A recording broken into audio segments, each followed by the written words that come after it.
ॐ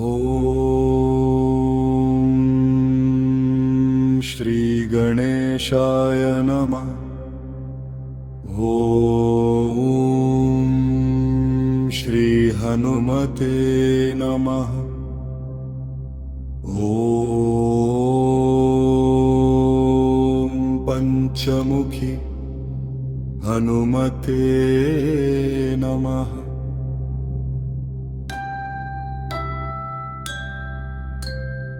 पंचवक्त्रं महाभीमं करित्रं च महाबलं सिंहिकागर्भसम्भूतं हनुमन्तं नमाम्यहम्।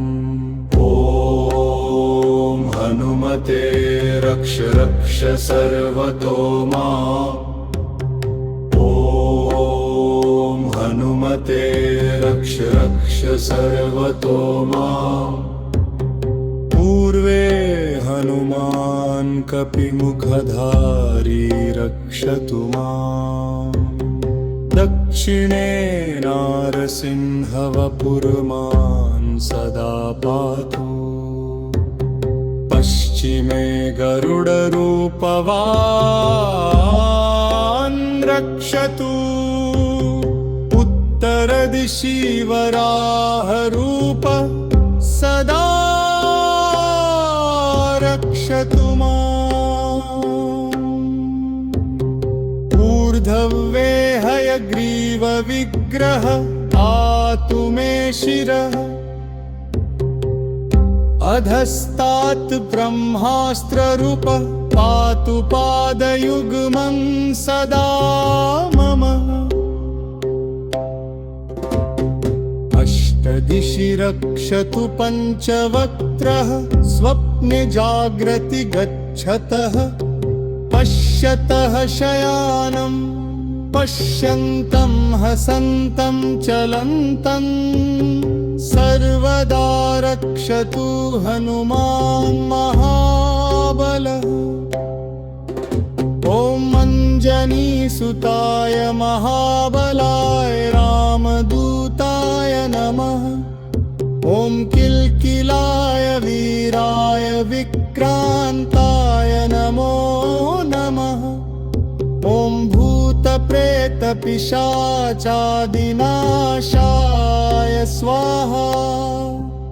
ॐ असिधाराकृशानुवत् कवचं मे हनुमान् स्थापयतु। रामभक्ताय रामदूताय हनुमते नमः। सर्वशत्रुनिवारणाय कवचं पठेत्। रक्षां कुरु महाबाहो त्राहि त्राहि नमोऽस्तु ते।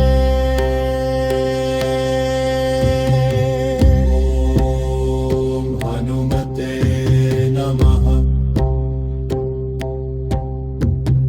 ॐ हनुमते नमः। ॐ अञ्जनीगर्भसम्भूतमारुतात्मजमुत्तमम् श्रीरामप्रियं भक्तं वन्दे लङ्काभयङ्करम्। पञ्चमुखं धरं देवं हनुमन्तं नमाम्यहम्। पूर्वं तु वानरं वक्त्रं कोटिसूर्यसम्प्रभम्। दक्षिणे नारसिंहं च भयनाशं सदा स्मरे। पश्चिमे गरुडं वक्त्रं वक्रतुण्डं महाबलम्। उत्तरं तु वराहं च कामरूपं महाबलम्। ऊर्ध्वं हयग्रीवमुखं शङ्खचक्रगदाधरम्। एवं पञ्चमुखं रूपं हनुमन्तं महाबलम्।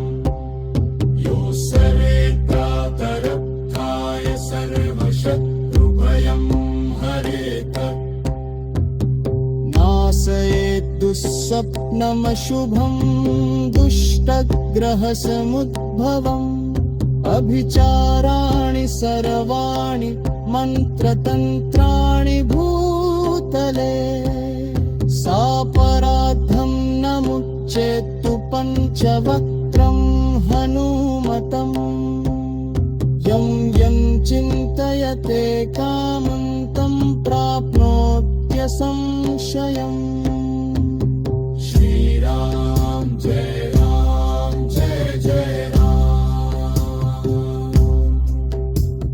श्रीराम जय जय राम